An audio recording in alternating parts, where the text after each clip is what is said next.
Hey everybody, I hope this finds you well. I'm Eric, and this week I'm talking about the importance of positivity. Now, being positive in this world can prove to be difficult at times. And actually, as humans, we have a tendency to gravitate towards things that are negative in nature without even being aware of the fact that we're doing it. So, with positivity, I feel like the world would be a better place instantly. And that's why I wanted to talk about its importance as well as some ways that we can improve it in our day to day lives. So now just to get into some nuances as it pertains to positivity, it is common for positive people to be perceived as weak, as naive, as easy to be taken advantage of, and this is usually by people who are pessimistic in nature. People who frame it as being realist or realistic, we all know people like that. But actually, I wanted to argue against that. In my opinion, it takes a stronger person to not be molded by the world, to not succumb to the emotions that could lead to their detriment. Just because someone is positive doesn't mean life doesn't happen. It doesn't mean that they don't go through things, but that they choose to perceive it differently. And in no way am I advocating for people to, sweep their problems under the rug without taking time to cope. But there's a difference between coping and allowing our trials to make us worse people in general. Now, in referencing the Bible, as well as Myron once again, I wanted to reference the story of Joseph. Joseph was sold by his brothers into Egyptian slavery. That's ridiculous when you think about it. But despite that, as well as all the other trials that he faced in Egypt, he was able to rise to second in command, only under Pharaoh, in the entirety of the country. And it was after he achieved this success when he was reunited with his brothers. Now, his brothers started to show regret for what they did, as a means to spare their own life, seeing that their brother Joseph was a powerful man. But instead of exacting revenge on his brothers, he told them that you meant it for evil and God meant it for good. He knew that what he was going through had a purpose, which is why he was able to remain steadfast through it all. What you're going through right now, God could be putting you through that so that you can better serve his purpose, but you're allowing it to make you more pessimistic. There is great power in being positive, and we can see that through Joseph's example. It takes a strong person to pull it off. Your mind goes through exponential changes as you become a more positive person. You look at your personal life differently, your professional life differently, relationships with your people differently, and this is going to lighten your spirit. We all have experiences with people who allowed their sorrows to weigh them down spiritually. And you can actually feel it, it's palpable. And in no way am I trying to judge because we've all been through that before, where we've allowed our trials to weigh us down spiritually, which means we also know how draining that can be, not only to ourselves, but to everyone who makes contact with us. And for some, that's a season that we endure before eventually becoming more positive again, but for others, the effects are more lasting. And for those others, they might need a little more prayer, they might need a little more love, but I still believe that those effects are still reversible. And if you find yourself in this state, or at least have experienced it before and want to avoid going back, here are some solutions. Now, solution number one is prayer. And I know some of you guys are probably like, yo, that's a generic answer. That's even more insensitive to my issues because you're basically telling me to rub some dirt on it. But my response to those people would be that you don't understand the power of prayer. In fact, I really don't even think I understand the power of prayer. But one thing I do know is that it's even more powerful than what I can conceive. So that gives me the faith to proceed. And I'm talking about a specific type of prayer. I'm talking about gratitude. Now, to reference Myron once again, we have so many gifts that we don't give ourselves the room to acknowledge because we're focusing on lack. The fact that you opened your eyes this morning is a gift. The fact that you were able to walk to the bathroom when you got out of bed is a gift.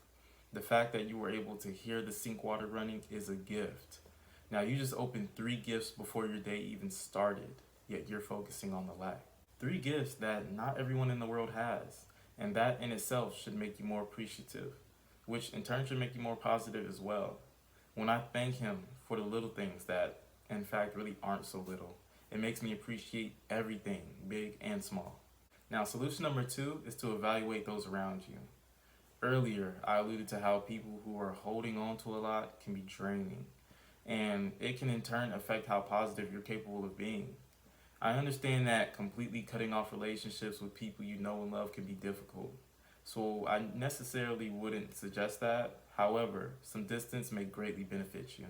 If they question why you distance yourself, then feel free to explain your reasonings.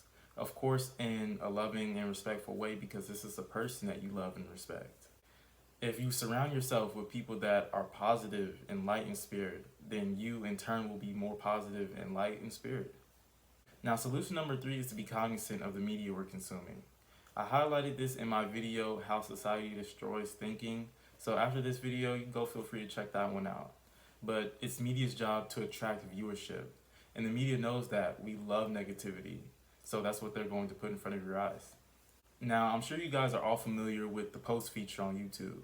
This allows channels to post a picture with a caption the same way that photo-based social media platforms do. And recently, all of a sudden, my YouTube timeline began being flooded with posts from various news channels.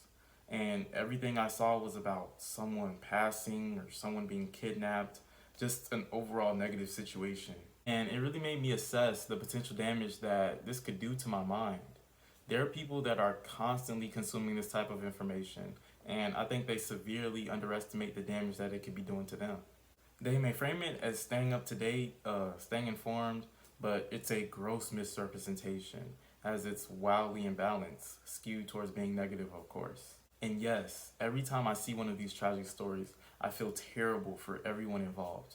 But it's just that I can't constantly consume that type of thing if I want to try to remain a positive person myself. And honestly, in my opinion, being a positive person, trying to change the world for better, is a more effective way to honor these people rather than just dwelling on their stories. I'm sure if they could have an opinion on the matter, they'd much rather prefer you to do that.